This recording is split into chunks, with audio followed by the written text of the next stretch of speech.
Light আছে 25 light 25 আলাম ভাই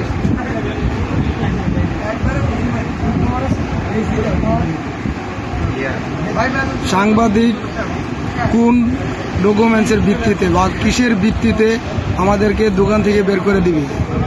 ওনারা এই রাইট কোথা থেকে পেয়েছে? ওনারা বলছে যে সিভিল এভিয়েশন ওনাদেরকে বলছে যে রুবেলের দোকান। আমরা বললাম যে সিভিল এভিয়েশনের পারমিশন কোথায় বা কাগজ কোথায়? কোনো কিছু সাংবাদিক আমাদের দেখাতে পারে নাই, উল্টো আমাদের সাথে খারাপ ব্যবহার করে যে তোরা দোকানতে পারো, তুই কেডা, তোরা কেডা। টেকনিক্যালি এটা 50,000 টাকা। তারপরে এরা আমাদের কাছে টেকনিক্যালি চাঁদা যায় 50,000 টাকা। দিতে রাজি না হওয়াতে তখন এই গ্যাঞ্জাম শুরু করে।